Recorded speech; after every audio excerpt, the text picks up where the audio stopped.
Sa video na ito ay pag-usapan po natin ang isang napakainit na usapin na naman tungkol dito kay XRP.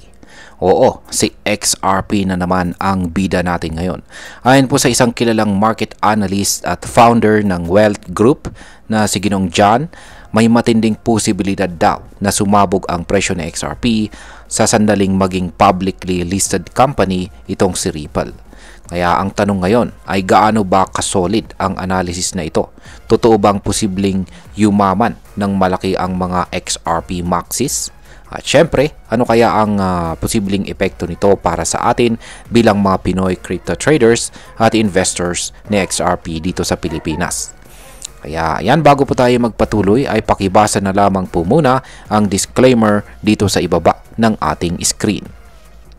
Ayan, simulan po natin sa kung bakit iniisip na tataas ng malaki ang presyo ng XRP kapag nag-IPO itong si Ripple. Ayon po kay Ginong John na isang eksperto sa market at tagapagtatag ng Wealth Group, hindi na raw siya magugulat kung biglang pumasok si Ripple sa stock market na may crazy high o sobrang taas na valuation. Kapag nangyari ito, malaki raw ang posibilidad na sumunod si XRP sa pag-angat.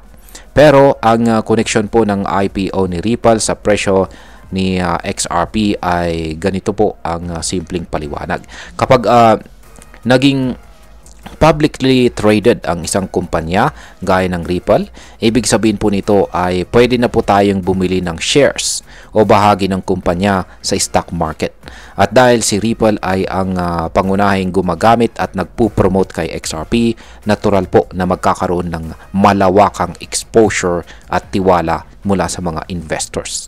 Kapag nagkaroon ng hype or excitement, kadalasan ay tumataas ang demand sa token. At syempre, kapag mataas po ang demand, tumataas din ang presyo. Ayan. Sunod dito ay pag-usapan naman po natin ang symmetrical triangle pattern ni XRP. Ayan, meron pong ibinahaging chart dito si Ginoong John. Ayan, daily chart time frame po ito ni XRP. Pinakita po ni Ginong John dito ang isang technical analysis chart kung saan ay makikita natin si XRP na gumagalaw sa tinatawag na symmetrical triangle pattern simula pa noong bumaba ito sa presyo na $3.4 nitong nakalipas po na January 2025. Sa madaling salita ay nasa consolidation phase si XRP ngayon. Hindi po siya umaangat, hindi rin siya bumabagsak pero tila nag-iipon ng lakas. Kung susundan natin ang mga chart, umiikot po ang presyo ni XRP sa bandang $2 nitong mga nakaraang buwan. Pero pansinin po ninyo ito. Nitong buwan ng March, biglang lumipad po si XRP sa presyong $3 matapos ang announcement na balak ng kampo ni Pangulong Donald Trump na isama ito sa crypto stockpile ng gobyerno ng Amerika. Bagamat bumalik agad sa dating range, sa dating price range itong sa XRP, malinaw na meron na itong kakayahang sumabog kung may sapat na trigger at ayon po kay Ginong John, ang Ripple IPO na ang posibleng maging ultimate trigger. Ngayon ay paano kumpara ang Ripple IPO sa tagumpay ng Circle? Para sa mga hindi pa pamilyar, si Circle ay ang kumpanya na nasa likod ng USDC. Isa ring stablecoin na malawak na ginagamit or maraming gumagamit. Nang mag-IPO itong si Circle, tumaas po ang kanyang valuation mula $7 billion hanggang umabot po siya ng higit $25 billion. Sobrang laki ng kanyang inangat at maraming analyst ang nagsasabi na maaring mangyari rin ito kay Ripple. Kung susundan po ang ganitong scenario, hindi po malayong tumaas si XRP ng gusto. Kaya naman ay sinasabi ng ilan, XRP maxis will win big. Dahil matagal na po nilang hawak sa XRP at baka ngayon na ang panahon para sila ay magbunga ng malaki. Ngayon ay mayroon ba talagang planong mag-IPO si Ripple ngayon? Ayan, wag muna tayo mag-celebrate.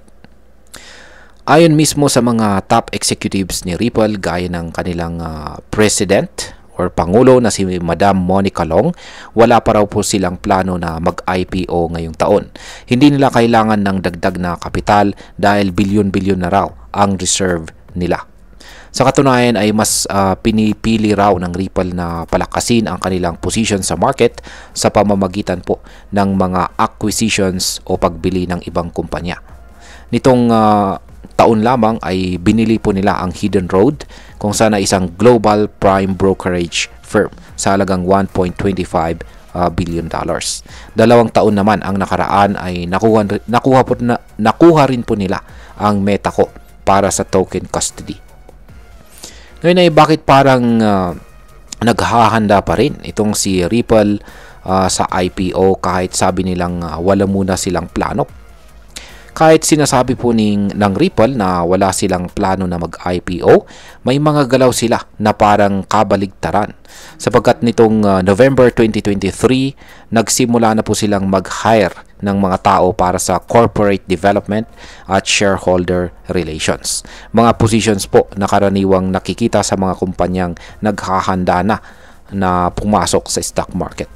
At nitong buwan lamang ay inilaunch po ang isang $700 million na share buyback program kung saan nag-o-offer po sila ng $175 kada share.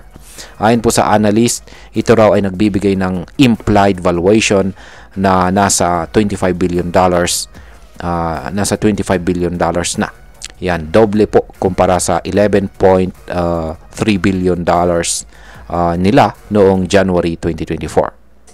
Ibig sabihin ay habang wala pa raw opisyal na IPO, mukhang naghahanda na po talaga sila sa likod ng kanilang mga pahayag. Ngayon ay pag-usapan na po natin ang posibleng epekto nito para sa atin bilang mga Pinoy crypto traders at investors ni XRP.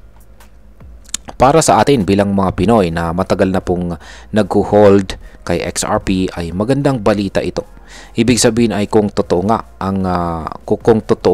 na malapit na ang pagpasok ni Ripple sa stock market, posibleng makita po natin ang isang biglaan at matinding pag-akyat ng presyo ni XRP. Malaki po ang tsansa na kumita ng malaki ang mga nagtiyaga at saka naghintay. Para naman sa mga hindi pa nakakabili, maaring pag-isipan po ninyo ito bilang isang medium to long term play. Pero syempre, hindi ito financial advice. Mahalaga pa rin po ang tamang research at saka risk management. Bilang panghuli, ang masasabi ko naman tungkol dito ay sa tingin ko ang balitang ito ay isa na naman pong paalala kung bakit hindi po natin dapat baliwalain itong si XRP. Marami ng beses na parang tahimik po siya, pero sa likod pala ay may mga galaw na malalim at malaki ang potensyal. Ang koneksyon po ni XRP kay Ripple ay napaka-solid at kung lalakas po si Ripple, malamang ay sasabay rin si XRP. Gayunpaman ay kailangan nating tandaan na kahit gaano po kaganda ang analysis, hindi pa rin po ito garantiya. Marami pa rin pwedeng mangyari sa loob ng crypto market. Kaya ang pinakamahalaga, maging handa po tayo sa anumang senaryo, whether tumaas man or bumaba ang presyo. At ayan, hanggang dito na lamang po tayo sa video na ito mga ka-crypto. Marami pong salamat sa panonood. Ingat po tayo lagi at God bless po sa ating lahat.